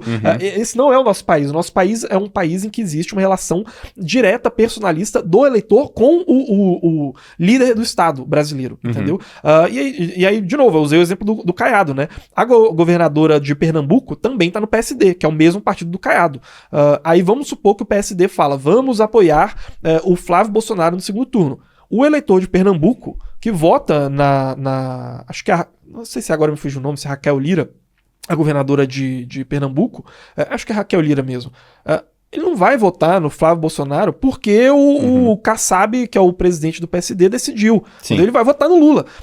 A governadora não vai ter essa capacidade de transferência de votos, entendeu? Então, assim, existe uma ilusão desse poder do Centrão. O Centrão, ele tem poder na governabilidade, porque ele vai conseguir eleger a maior parte dos deputados do Congresso, tá? Porque a relação que o brasileiro tem com o seu deputado não é uma relação tão ideológica, né? Então, assim, dos 500 deputados ali, você vai ter uma minoria. Você vai ter, por exemplo, hoje você tem mais ou menos 100 deputados do PL, que é o partido do Bolsonaro, mais ou menos uns 70 deputados do PT. Agora, assim, dentro desses mesmo, você tem em grande medida vários ali que não estão eleitos por motivos ideológicos, né? Então, assim, o eleitor ele vai votar no deputado por motivos fisiológicos, né? Então, esse cara aqui, ele conseguiu trazer uma obra aqui no meu estado, ele conseguiu trazer uma emenda parlamentar, né? Então, assim, são motivos diferentes que guiam essa decisão no voto de deputado e no voto de presidente, né? Tanto é que o Brasil é um país ingovernável em grande medida por conta disso, porque você tem um presidente que ele é eleito e ele nunca tem a maioria do Congresso, porque você vota no deputado por um motivo e vota no presidente por outro. Mas é um pouco disso, né? Sim, é superestimada a força que o Centrão tem numa eleição presidencial. Tá? A força deles está na governabilidade. Depois que o governo é eleito, aí eles vão sentar para conversar e vão fazer o presidente refém, que é o que o Centrão sempre faz. E aí, novamente, tá? Centrão não é a mesma coisa que centro ideológico. Tem uma fantasia que existe, que é de se falar em pesquisas eleitorais, que existe um grande eleitorado de centro no Brasil, né? Como se você tivesse massas de pessoas falando, nós queremos um presidente moderado, sabe? Assim, nós queremos um ajuste fiscal. E não tem essa massa de eleitores, tá? O que você tem são eleitores que se consideram de direita, eleitores que se consideram de esquerda e eleitores que estão preocupados com o rancho do Carlinhos Maia, o BBB, entendeu? O Stories da Virgínia. Esses caras não são um eleitorado que tá louco pra poder votar num Ratinho Júnior ou no Eduardo Leite ou no Amoedo, entendeu? Não existe isso. Então não existe essa massa de eleitores de centro que as pessoas querem dizer no sentido ideológico, né? Tipo assim, um cara que, ideologicamente eu não sou nem de esquerda nem de direita. Talvez você tem esse eleitor que ele é apolítico, ele é despolitizado, ele tá preocupado com outras coisas na vida dele, tá? E novamente, para corroborar com o argumento que o Centrão, ele não tem essa força toda na campanha presidencial que muitas pessoas querem fazer parecer que ele tem. Eu acho que a prova disso é que quando o Bolsonaro indica o filho, o Tarcísio já recua logo de cara, não? Sim, exatamente, porque o voto não é do Tarcísio, o voto é do Bolsonaro. Exatamente. Exatamente. A gente falou talvez das duas aí, Tarcísio uma terceira via ali, que são as duas mais fortes, né, com Lula e Flávio Bolsonaro. Mas agora acho que sempre é válido, principalmente nesse momento de polarização, você falou muito de 2022, como foi muito no detalhe, a gente falar também sobre as novas candidaturas ou também uma possível terceira via, né? E eu acho que os dois grandes destaques hoje, né, com motivos bem diferentes, são o Ratinho Júnior e o Renan Santos. Né, o Ratinho já governante, né? O Renan Santos com uma força muito grande, né, nessa rede social e no público um pouco mais jovem. Vamos começar pelo Ratinho, né? Qual que é a função ou qual que é o papel que ele tem, por exemplo, numa eleição como essa, na sua visão? Cara, é muito provavelmente um delírio, tá? Assim, não vou falar, sei que todo mundo que é do Paraná adora o Ratinho, não vou falar mal do governo dele do Paraná. Paraná é o estado que mais cresceu no Brasil nos últimos anos, tá? Mas a grande chance é que ele nem se candidate, tá? Porque ele, assim, existe uma ode grande pro Tarcísio quando você vai nos mercados preditivos, e eu acho que isso é porque o Ratinho, ele é superestimado pelo mercado financeiro que tem grana pra colocar em mercados preditivos, tá? E que ficou órfão do trade Tarcísio e que tá procurando um novo Tarcísio e por isso aposta no Ratinho Júnior, tá? O motivo pelo qual o Ratinho, ele tem cada vez menos uma chance de ser candidato é o mesmo motivo pelo qual os candidatos desse centro, meio barra centrão, eles têm uma grande dificuldade, tá? Porque o Ratinho, ele é o primeiro, ele tá num partido de centrão fisiológico, que é o PSD do Kassab, que, de novo, é um dos partidos que tem mais prefeituras pelo Brasil, eles têm quase 1.000 prefeituras aí espalhadas pelo Brasil inteiro, tem vários governadores, o Eduardo Leite tá no PSD, o Ratinho Júnior tá no PSD, o Caiado tá no PSD, a governadora de Pernambuco também, que eu ainda não lembrei o nome dela de novo, também tá no PSD. Então, assim, eles têm vários governadores dentro do PSD, assim... não existe esse poder tão grande assim de transferência de votos quanto o Kassab ele faz parecer que existe nas entrevistas dele, entendeu? Que é o presidente hoje do PSD. Então, assim, ele tem um problema que é o Ratinho se lançando pra candidato, cara, o cara que tá em Pernambuco sendo governado pelo PSD, ele vai votar no Lula. O cara que tá em Goiás sendo governado pelo PSD, ele vai votar no Flávio Bolsonaro. Esse cara, o PSD não vai ter essa transferência de votos tão grande pro Ratinho, e nem esses governadores vão fazer esse apoio, tá? Então, assim, já falei, por exemplo, com pessoas que participaram de campanhas políticas, por exemplo, em 2018, eu já falei, por exemplo, com um cara da Bahia, né? Lá na época você tinha um governador que já tinha fechado com o Alckmin o apoio, pelo menos oficialmente, tinha que fazer apoio pro Alckmin lá, não era o governador não, porque o governador lá na época já era do PT, mas era um aspirante a governador, né, em 2018, mais à direita, né, tinha fechado um apoio com o Alckmin, nessa lógica de negociação dos partidos, e assim, palavras que eu ouvi desse sujeito que estava participando da campanha na Bahia em 2018, né, esse cara, ele tava de uma má vontade extrema, porque ele queria mesmo era fechar apoio com o Bolsonaro, porque o Bolsonaro ia transferir votos pra ele, entendeu? Então, assim, esses governadores, eles não vão sequer se esforçar, porque ele começa a se queimar, entendeu? O Caiado, ele apoiando o Ratinho em Goiás, ele começa a se queimar, entendeu? Como assim você não apoia o Bolsonaro? Exato, né? A governadora de Pernambuco apoiando o Ratinho Júnior em Pernambuco, ela começa a se queimar. Então, assim, isso não vai rolar, é por isso que eu falo que é uma espécie de um delírio do mercado financeiro e de quem acha que o Centrão tem esse poder todo, tá? Em tese, qual que seria a ideia da candidatura do Tarcísio? Ou melhor, da candidatura do Ratinho Júnior. Seria você falar, vamos jogar para o eleitor de centro, que é essa maior parte do eleitorado no Brasil, né? Novamente, é só um eleitor despolitizado, não é um eleitor de centro ideológico. O eleitor nem sabe o que é centro ideológico. O eleitor, ele seguia por signos, tá? São insígnias, por exemplo, que fazem com que ele se identifique. É a bandeira de Israel, é o Bolsa Família, é o Deus, Pátria, Família, é o Vale Gás que eu recebi aqui, é a estrela do PT. Então, assim, você tem esses signos que formam o imaginário do eleitor e que meio que vão guiando ele ideologicamente, né? Ele tem uma opinião sobre escala 6x1, aí ele vai ter uma opinião sobre segurança pública, e aí isso meio que vai guiando essa ideologia do povo brasileiro, entendeu? Ele segue uma determinada religião, ou ele não é tão religioso assim, mas não existe esse cara que se identifica como o centro, só um eleitor moderado, entendeu? Isso é uma fatia muito minoritária. Então, você tem um cara que o discurso da campanha dele é que eles fariam uma campanha de centro ideológico, mescla isso com o fato que ele tá num partido do centrão fisiológico e tenta se colocar como candidatura, tá? Eu acho que ele sequer vai sair, tá? Porque, assim, com 2 telefonemas, o Flávio Bolsonaro destrói a candidatura do Tarcísio. Tá? Ou melhor, do Ratinho Júnior. 2 telefonemas. Assim, talvez nem precise dos 2. Talvez um só desses 2 telefonemas ele já destrua a candidatura do Ratinho Júnior. Um é ele ligar pro Kassab e oferecer a vaga para vice-governador aqui em São Paulo pro Kassab, e aí o Tarcísio se candidata para reeleição, tendo como vice o Kassab, e aí o Flávio Bolsonaro abre mão de indicar um cara do PL para ser vice do Tarcísio, que é do Republicanos, inclusive era o partido que eu tava esquecendo, o de Centrão, né? É o Republicanos. Então, sim, isso aí, o Kassab já fecha, beleza, vou abrir mão, não vou ter candidatura no primeiro turno, ou então, um outro é ele ligar pro Moro e falar, Moro, seja candidato aí no Paraná pelo PL. Porque o Moro, assim, no Paraná, o Moro, ele é quase o que foi o Bolsonaro a nível nacional, né?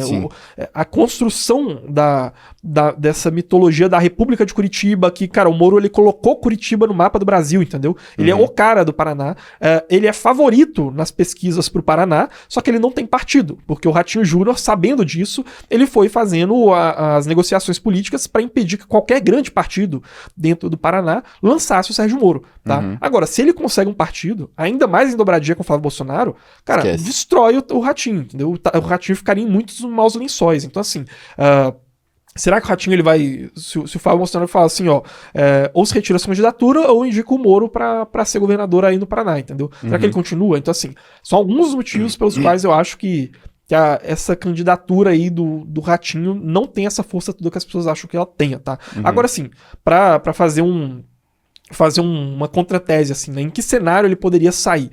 Cara, de alguma maneira, com a candidatura do Flávio sendo dinamitada e passando o prazo de abril em que o Tarcísio teria o prazo máximo para se lançar. Tá? Por que eu digo isso? O Tarcísio, ele ainda pode se reeleger. O Ratinho Júnior não pode.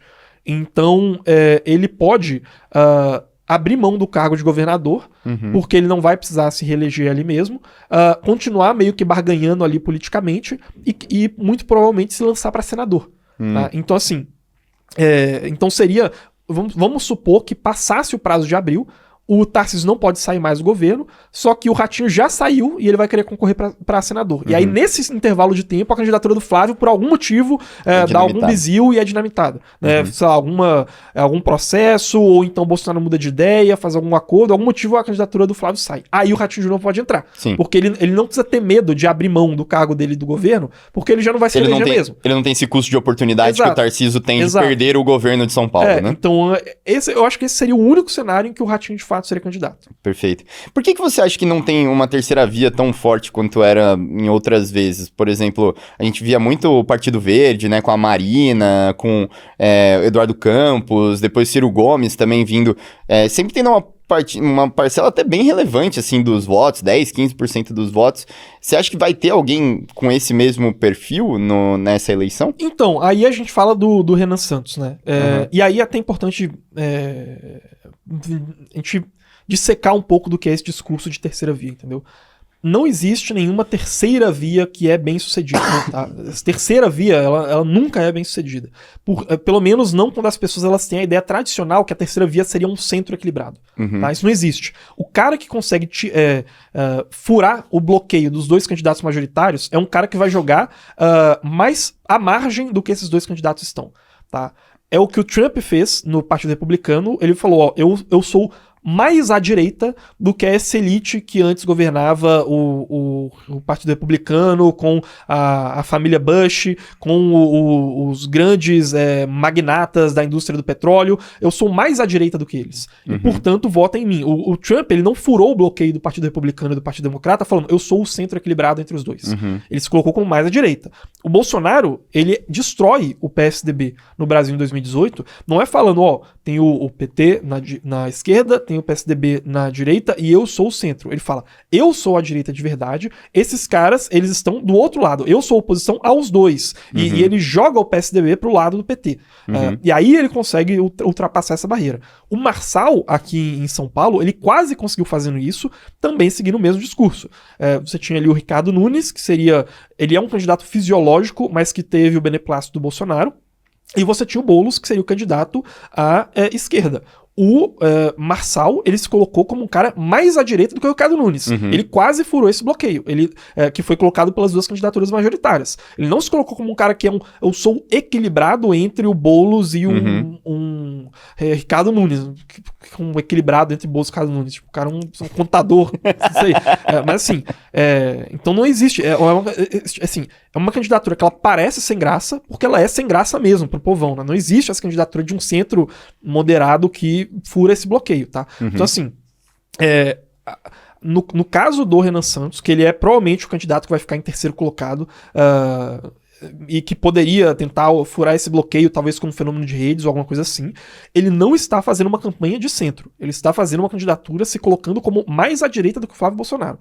Tá? O discurso é esse, até porque é a estratégia correta a se fazer. Tá? Você não vai atirar para todos os lados e colocar como um cara de centro no primeiro turno. Tá? Porque, novamente, é por isso que você teve um histórico de derrotas dos candidatos que tentaram fazer isso, entendeu? Porque você meio que vira um nada, você não tem sua identidade. Sim. Você tenta atirar para todo lado e falar de saúde e educação e o povo, eu gosto desse povo bom aqui do Brasil.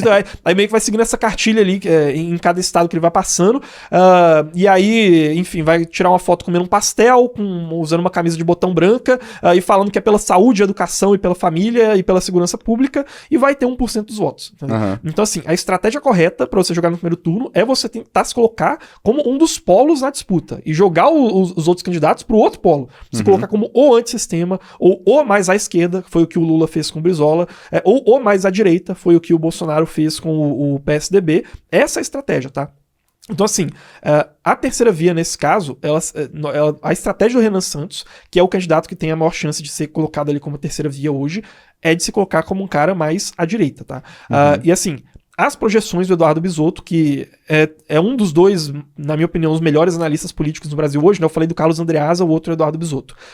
Ele coloca que o Renan Santos chegaria ali perto da campanha com algo entre 8% e 10% dos votos, tá? E aí o restante, a grande maioria do restante dos votos ficaria entre Flávio Bolsonaro e Lula, tá? E é uma projeção que hoje é a projeção que eu mais confio, tá? Então, e aí também tem a estratégia própria do Renan Santos para poder alcançar isso, né?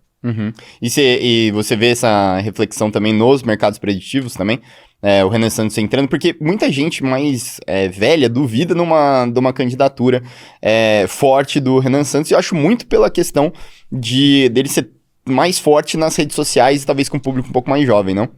Sim, é o que... Cara, todas as pesquisas de opinião mostram isso, entendeu? O Atlas Intel do mês passado mostrou que o Renan ele tinha 28% das intenções de votos entre homens jovens, tá? Homens de 16 a 24 anos. Então é um eleitorado muito específico. Você fala com uma pessoa de 40, 50 anos, a chance que ela não conheça o Renan Santos é muito alta. Mas ele tá fazendo uma base muito grande na juventude, tá? E aí o grande ponto de destaque do Renan Santos é o seguinte... O MBL, ele conseguiu ele conseguiu construir uma militância própria, tá? Então, assim,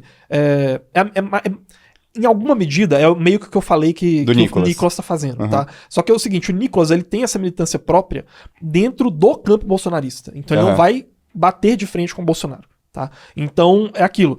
A Joyce Hasselman, ela bateu de frente com o Bolsonaro, o voto não era dela, o voto era do Bolsonaro. E ela não entendeu isso, e ela achou que ela tinha um apoio que ela não tinha. Então ela foi de 1 milhão de votos para 10 mil. O Nicolas, se ele fizesse a mesma coisa, ele continuaria tendo um caminhão de votos. Talvez ele saísse de 1 milhão de votos para 500 mil, entendeu? O Kim Kataguiri, salvo engano, ele fez alguma coisa entre 400 e 300 mil votos nas eleições de 2018, né? Uma coisa entre 500 e 300, não sei o número exato, tô colocando uma janela grande, perdeu mais ou menos metade nas eleições de 2022. Mas ele continuou ali, com alguma coisa entre 150, 200, 250 mil votos, entendeu? Que foi, se não me engano, quando o MBL bateu de frente com o Bolsonaro, né? Exatamente. Então, assim, o que isso mostra? O MBL não sofreu o mesmo que uma Joyce, ou que um Alexandre Frota, ou que um Dória sofreram, tá? Que eram caras que o voto deles era inteiramente votos do Bolsonaro. Tá? Então existe um núcleo próprio dentro do MBL, assim como teria no caso do Nicolas, por exemplo, tá? Então, assim, esse é um dos motivos pelos quais a campanha do Renan ela tem uma possibilidade maior de alavancagem, tá? E é um fator muito importante que a maioria das pessoas não leva em consideração, né? Então, o Caiado não tem essa militância própria, o Zema não tem essa militância própria, o Ratinho Júnior não tem essa militância própria, o Tarcísio não tem essa militância própria, porque todos eles estão, em maior ou menor medida, dentro do guarda-chuva do Bolsonaro. Óbvio, o Ratinho Júnior tem uma construção que ele fez dentro do Paraná, o Caiado tem uma família que manda no Goiás há quase 200 anos, né? Então, assim, eles têm, obviamente, os seus próprios mecanismos políticos, seus próprios operadores políticos, mas eles não têm a possibilidade política de bater de frente com o Bolsonaro. O MBL, por ter essa militância própria, ele tem essa possibilidade. É uma possibilidade que o Nicolas tem hoje, mas não fez. O MBL tem essa possibilidade e fez, tá? E assim, é uma base muito jovem, é uma base muito engajada em redes sociais, tá? Então Renan Santos, sem ser governador, sem nunca ter tido um cargo público, ele é mais pesquisado hoje no Google do que todos os governadores, com exceção de Tarcísio. Tá? Então, ele é mais pesquisado do que o Caiado, do que o Zema e do que o Ratinho Júnior. Isso é uma coisa muito grande. Ele tá crescendo mais nas redes sociais do que todos esses caras. Hoje o Renan Santos tá batendo quase 600 mil seguidores no Instagram. No final do ano passado, ele tava com mais ou menos 150 mil. Entendeu? Então, assim, esse crescimento, ele pode estar sendo desprezado por parte do eleitorado que está em faixas etárias que não estão sendo atingidos por essa bolha de crescimento, entendeu? Você acha que esse é o novo jogo político vai ser totalmente rede social? Porque quando você fala, a única diferença que eu vejo, pelo menos no conceito de Nicolas e uma Joyce, né, pré-rede social, é simplesmente que o Nicolas hoje ele tem um trabalho que a gente trabalha aqui com rede social. É muito bom o trabalho que ele faz com redes sociais, né? Mesma coisa com o Renan Santos, mesma coisa com o prefeito de Sorocaba, entendeu? Parece que esse é o novo jogo político daqui em diante, né? Você, para ter uma força, você vai ter que ser quase um influenciador, né, político. Você vai ter que ser a Virgínia, só que o seu trabalho na venda maquiagem sei lá, propostas políticas. Cara, não. Eu acho que mistura as duas coisas aí, tá? Tipo, acho que você tem uma razão mista aí, tá? Qual que é o lance? Não é porque você é um fenômeno em redes sociais que você tem uma gravitas política própria, né? Que você tem que aquele voto, ele é de fato seu. Tá? Você tem influenciadores gigantescos nas redes sociais, com milhões de seguidores, e que o voto deles não é deles. O voto deles é do Bolsonaro, ou o voto deles é do Lula. Tá? Então, assim, vai um pouco além disso. Tá? Vai de você conseguir construir uma persona política própria. Tá? Isso é muito difícil. São poucos caras que conseguem fazer isso meio que na história, assim, sabe? Então, o Ciro foi um cara que fez isso. Mesmo assim, ele teve uma queda. Ele foi mais ou menos de 12% para 2% dos votos, tá? De 2018 para 2022. Mesmo ele conseguindo ser um cara que ele não era meramente um cara que fazia puxadinho pro Lula, tá? Ele tinha ali uma identidade própria e que perdeu muita atração. E ele não é um cara de redes sociais, ele não é nativo de redes sociais. A própria Joyce era uma pessoa de redes sociais, pra caramba, assim. O engajamento foi destruído porque mesmo assim o voto não era dela, o voto era do Bolsonaro. Agora, sim, existe essa tendência de usar redes sociais. Foi a tendência, inclusive, que favoreceu muito o Bolsonaro, né? Assim, eu tenho até uma teoria e que também já foi corroborada por pessoas que participaram das manifestações ali para a saída da Dilma em 2016, que o Bolsonaro e o Caiado, eles eram os dois favoritos para assumirem uma presidência de direita a partir de 2018. Por quê? Desde o fim do regime militar, a gente tem uma era em que é quase que criminalizado você ser de direita no Brasil, né? Tratado como uma coisa feia. O Aécio falava, não adianta me empurrar pra direita que eu não vou. O PSDB criava o Tucanafro, que era o grupo para políticas de inclusão de cotas do PSDB. Então, assim, o PSDB era uma galera da USP, era uma galera progressista em termos sociais, queria fazer uma social-democracia, e era meio que um partido democrata dos Estados Unidos aqui no Brasil, entendeu? Então, assim, você considera o Partido Democrata um partido de direita? Se não tiver um partido republicano, talvez, mas se tem um partido republicano, você não vai considerar, tá? Então, durante essas décadas aí que se passaram, tá? O Collor é um cara mais que ele advém um pouco mais dessas elites tradicionais. Ele era um cara que era filho de bacana, que falava de extinguir os marajás e tudo mais, né? Então ele talvez seja considerado um político de direita, né? Eu consideraria o Collor um político de direita, mas depois tem FHC, você tem Lula e Dilma, e que eu considero todos eles como ideologicamente de esquerda, tá? E eles são oriundos desse pacto da Constituição de 1988, desse período em que, como uma consequência do período da ditadura militar, você ser de direita ficou muito mal visto, né? Então você é um cara autoritário, então você defende a tortura. E as fascista, pessoas... né? Então isso ficou muito mal visto.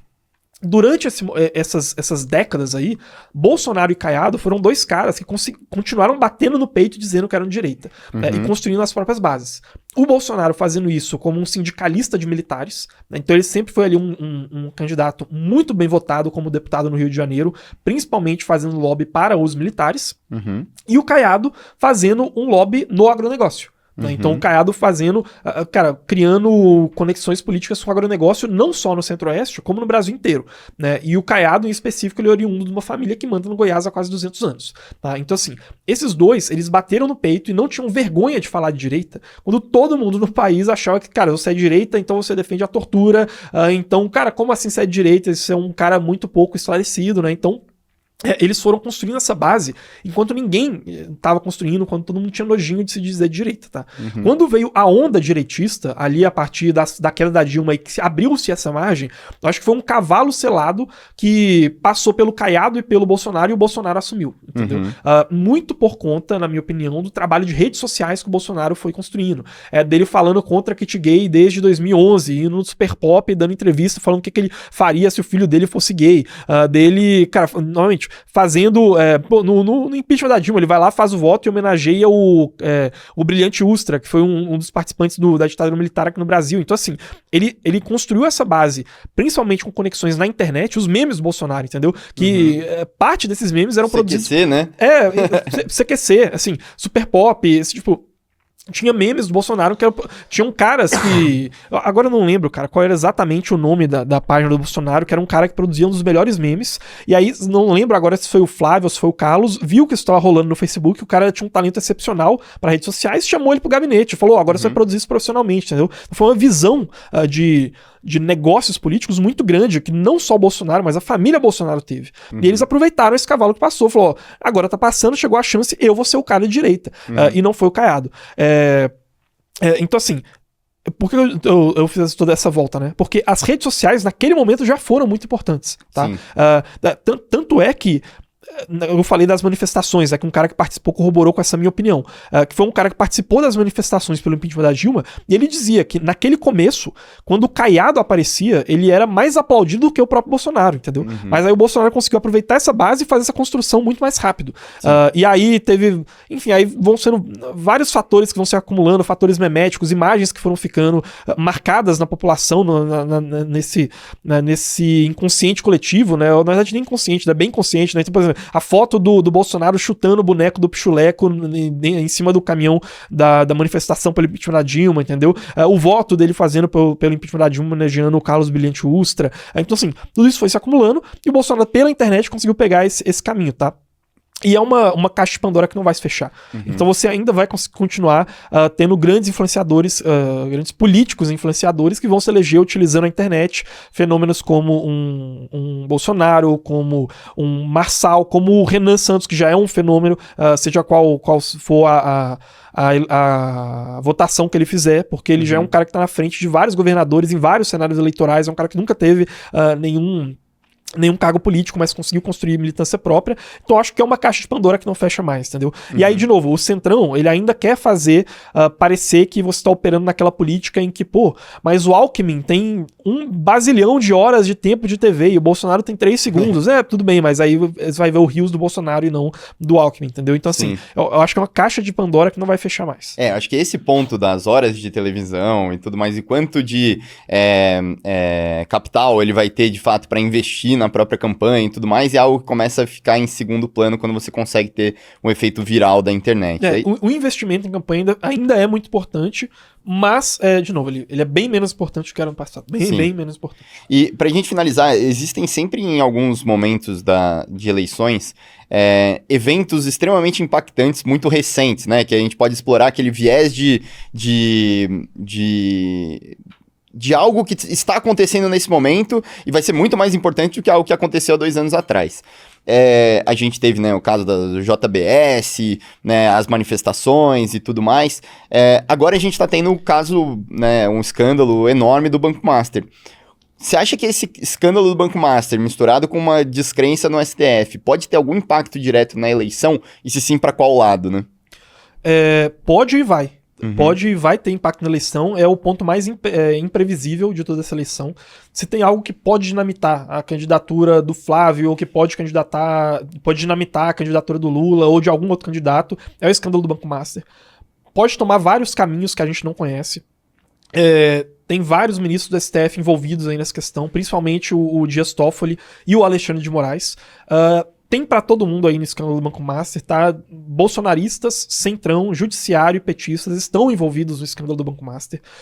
Naturalmente, quando o sujeito ele é de esquerda, né? Ou então faz parte da base do governo Lula, ele vai fazer um escândalo do Banco Master e só vai tocar na direita e não vai falar nada do Lula e também não vai falar nada do judiciário, né? Então, a Tabata Amaral, por exemplo, ela vai lá e faz um vídeo falando do escândalo do Banco Master e ela consegue fazer isso sem nem tocar no nome do Lewandowski, que acabou de sair do Ministério da Justiça do governo Lula e que foi conselheiro recebendo R$1 milhão por mês do Banco Master, sem tocar no nome do Guido Mantega, que também foi conselheiro e recebeu 5 milhões do Banco Master e que fez parte do governo do Lula, sem tocar no nome do Alexandre de Moraes, que a esposa dele tinha um contrato de R$129 milhões com o Banco Master, entendeu? E a Tabata vai lá e consegue fazer um vídeo sem tocar em nenhum desses nomes, mas batendo no Tarcísio, porque o Tarcísio, a maior doação de pessoa física que ele recebeu na campanha dele aqui para governador foi do Fabiano Zettel, que é o sócio do Daniel Vercaro, que é o dono do Banco Master.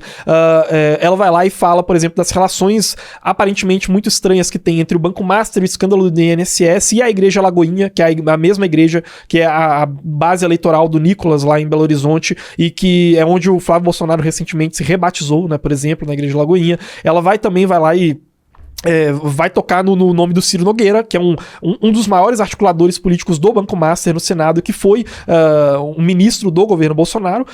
Então ela vai tocar nos nomes que convém para ela, que estão no campo bolsonarista, mas não vai tocar nem ela vai tocar nos nomes do bolsonarismo e do Centrão, mas não vai tocar nos nomes do petismo e nem do STF. E aí você tem, por exemplo, o Zema, ele também vai lá e vai fazer um vídeo, e fez um vídeo falando do Banco Master, e aí ele vai tocar nos nomes do Judiciário e do governo do PT, vai falar do Lewandowski, vai falar do Alexandre de Moraes, vai falar do Guido Mantega, mas não vai falar do Ciro Nogueira, não vai falar do Tarcísio, não vai falar da Igreja de Lagoinha, não vai falar de nenhum desses componentes, entendeu? Então, assim, é um escândalo que ele vai tentar ser explorado pelos dois lados, porque todo mundo ali recebeu dinheiro e participou dessa festa, entendeu? Eu diria pelos três lados, né? Porque daí o Renan, como fato novo, pode vir também batendo em todo mundo, né? Pode vir como está também, né? Então é um dessas aberturas que o Renan teve, principalmente para explorar isso em janeiro, né? O Renan como sendo esse único cara que ele tá batendo dos dois lados aí, né? O único pré-candidato que tá falando dos dois lados aí nesse escândalo do Banco Master, entendeu? E aí assim, o escândalo do Banco Master, ele cria uma janela de uma panela de pressão. Eu falei janela de pressão, caralho, uma janela de pressão, uma panela de pressão, né, que janela de oportunidade, né? Pode ser uma janela de oportunidade. O escândalo do Banco Master, ele cria essa panela de pressão, que, assim, você pode ver gente do STF caindo, pode ver gente do Centrão caindo, você pode ver ministros do STF usando o Banco Master para fazer uma pesca probatória no Centrão, né, e aí eles vão atrás dos articuladores do Centrão que eles quiserem, né? O Rueda, por exemplo, que é o presidente do União Brasil, o Ciro Nogueira, que eu já falei, que foi um dos ministros mais importantes do governo Bolsonaro, e que é presidente hoje do PP. E aí o STF pode ir atrás desses caras, o STF pode ir atrás de gente do campo bolsonarista que tá envolvido nisso, da mesma forma que a própria mídia e o campo de direita e o campo do Centrão pode explorar isso para enfraquecer os ministros do STF, como o Dias Toffoli, que agora forçosamente teve que abrir mão da relatoria do caso do Banco Master, que agora foi parar com o André Mendonça, entendeu? Então, assim, o caso do Banco Master, ele será utilizado, ele já está sendo utilizado como uma faca no pescoço de todo mundo, entendeu? Porque o lance é o seguinte: era melhor para todo mundo que ninguém falasse disso, tá? Pro sistema político como um todo, pro Centrão, pro campo bolsonarista, pro campo petista e pro STF. Era melhor que ninguém falasse disso. Só que o negócio é o seguinte, é aquela teoria dos jogos. Nós dois somos adversários aqui.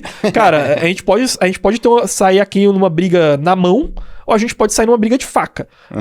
Cara, tem 4 facas, 2 facas ali na mesa, entendeu? Cara, é melhor pra nós dois que a gente saísse nessa briga aqui na mão e não com a faca. Agora, se eu não pego a faca, o meu oponente pode pegar. Exato. Então todo mundo tem um incentivo pra pegar a faca. E no final tá todo mundo se esfaqueando, entendeu? Sim. Porque, beleza, eu posso não utilizar o caso do Banco Master como uma arma contra os meus inimigos. Mas aí um deles pode usar isso como uma arma contra mim. Entendeu? Então, assim, é o elemento que pode gerar cisnes negros, digamos assim, nessa eleição é o caso do Banco Master e já está sendo utilizado para pautar isso, tá? O Nicolas, por exemplo, cara, é evidente que ele convocou a manifestação com a pauta de retirar o Dias Toffoli, de impeachment para o Dias Toffoli, para poder barganhar apoio dentro do PL, ou posições dentro do PL com o Flávio Bolsonaro.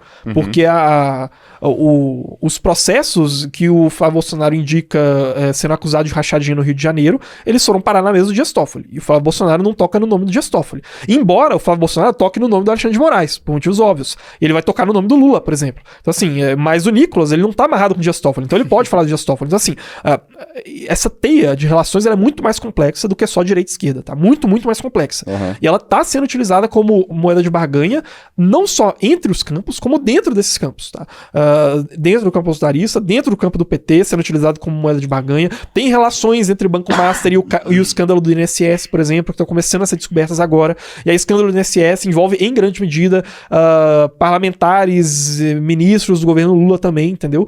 Então, cara, é um elemento aí que vai adicionar caos, digamos, essa disputa, né? E é uma das oportunidades pro Renan, né? Tentar explorar. Eu acho que o Renan, ele depende que o Flávio Bolsonaro ele faça uma candidatura jogando pro centro no primeiro turno. O Renan tentar se colocar como mais à direita. E o Caiado depende de talvez implodir uma... O Caiado depende... O Caiado não, desculpa, o Ratinho Júnior. Depende dessa inclusão. O Caiado também dependeria.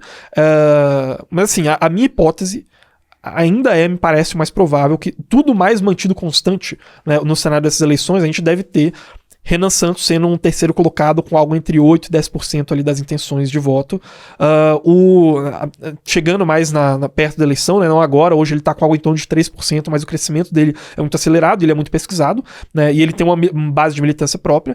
E aí, Flávio e Bolsonaro passando para o segundo turno ali com uma eleição que vai ser uma disputa muito apertada, com a possibilidade de que se o Lula sentir que está muito apertado mesmo, ele sai e joga o Haddad. Tá? Então meio que o cenário é esse, com o elemento antifrágil do Banco Master, que pode fazer com que o Renan ele tente roubar essa vaga do Flávio Bolsonaro, entendeu?